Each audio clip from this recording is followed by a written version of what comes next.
Sit on your bed one day and ask yourself, what remarkably stupid things am I doing on a regular basis to absolutely screw up my life?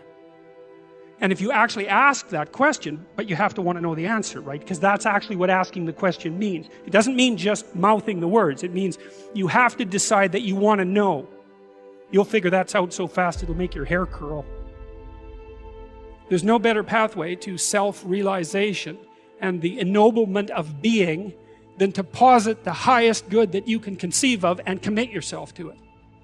And then you might also ask yourself, and this is definitely worth asking, is do you really have anything better to do?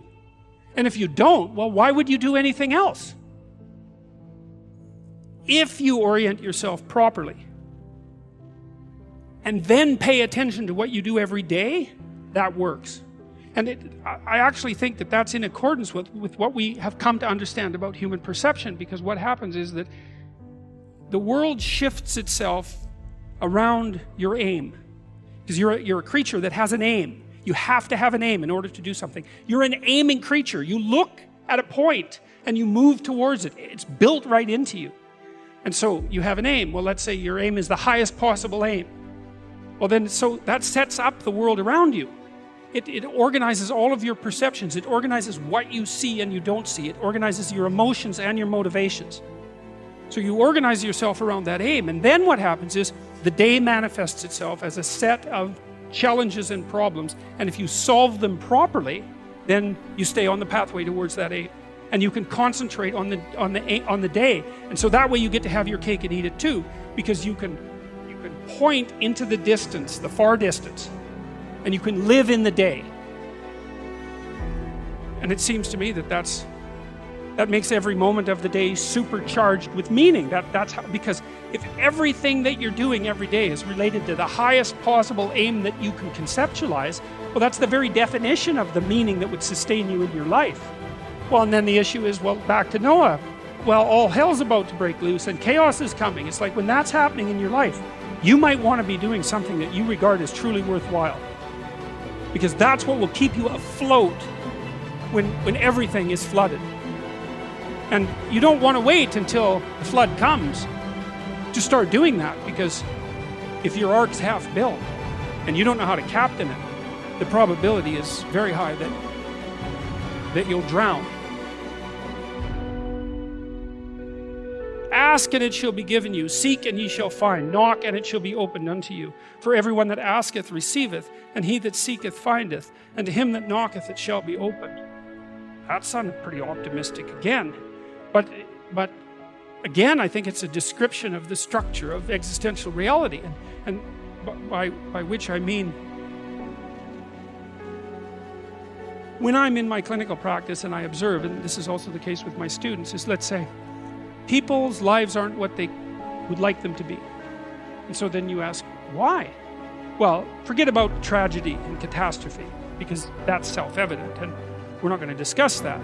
Although the degree to which you bring about your own tragedy is always indeterminate.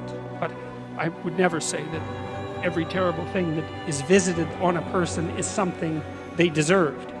I think that that's a very dangerous presupposition, especially because everyone gets sick and everyone dies.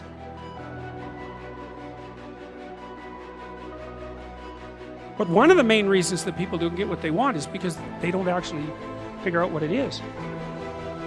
And the probability that you're going to get what would be good for you, let's say, which would even be better than what you want, right? Because you might be wrong about what you want easily. But maybe you could get what would really be good for you. Well, why don't you? Well, because you don't try. You don't think, okay, here's what I would like if I could have it. And I don't mean in a way that you manipulate the world to force it to deliver you goods for status or something like that. That isn't what I mean. I mean something like, imagine that you were taking care of yourself like you were someone you actually cared for. And then you thought, okay, I'm caring for this person. I would like things to go as well for them as possible. What would their life have to be like in order for that to be the case? Well, people don't do that. They don't sit down and think, all right, let's figure it out. You've got a life. It's hard, obviously. It's like 3 years from now, you can have what you need. You got to be careful about it. You can't have everything. You can have what would be good for you, but you have to figure out what it is, and then you have to aim at it. Well, my experience with people has been if they figure out what it is that would be good for them, and then they aim at it, then they get it. And it's strange because they don't necessarily, it's a strange thing. It's not quite that simple because, you know, you may formulate an idea about what would be good for you, and then you take 10 steps towards that, and you find out that your formulation was a bit off, and so you have to reformulate your goal. You know, so you're kind of going like this as you move towards the goal. But a huge part of the reason that people fail is because they don't ever set up the criteria for success.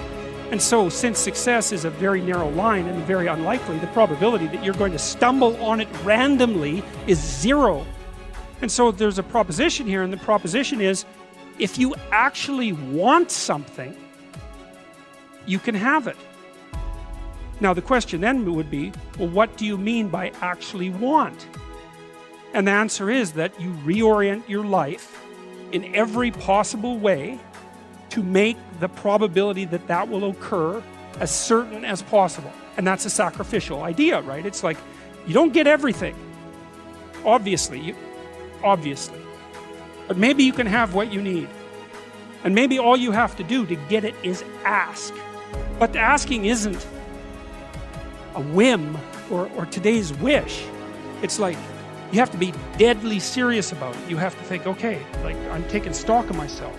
And if I was going to live properly in the world, and I was going to set myself up such that being would justify itself in my estimation, and I don't mean as a harsh judge, exactly what is it that I would aim at? And so the issue is not so much the blindness of others, even though there's as much blindness among others as there is for you. But the issue here, the advice here, the description here is, you should be concerned about what's interfering with your own vision first. And you should leave other people the hell alone in relationship to that. And so if your mode of being in the world is, if you would just act better, things would improve for me, or if you identify the evil and the catastrophe as something that's outside, that someone else needs to fix, or that someone else is responsible for, then you're not going to fix that. And you're going to remain blind to the things that you're doing and not doing that make things not go well. And so it's just better to think, all right, I'm probably blind in many, many ways. And maybe there are some ways that I could rectify that, because it's highly probable that you're blind in all sorts of ways. I mean, in fact, it's virtually certain. And so it's just more useful to think, how is it that I'm wrong in this situation? I'll tell you something that I learned to do when I was arguing with my wife, which happened quite frequently, because when you actually communicate with people, you find out that there's many things that you don't agree on, and that's because you're actually different creatures. And so if you're actually going to have a truthful conversation, then you're going to find out that you don't see things the same way, and then you can either pretend that that's not the case and gloss over it and then end up in a 30-year silent war, or you can have the damn fight when you need to have it and see if you can straighten it out. So now and then we'd get in a situation where we were at loggerheads, we couldn't move, and you know, it would spiral up into hate speech, let's say. Yeah, everyone laughs because they know they manifest plenty of hate speech towards those they love. So one of the things we learned to do was, when we hit an impasse, was to separate and to go our own ways, and to go sit and think, okay, look, we're at this unpleasant situation. We can't figure out how to move forward. I'd always think, of course it's her fault. Obviously it's her fault. At least 95%. But maybe there was something I did that contributed like 5% to it.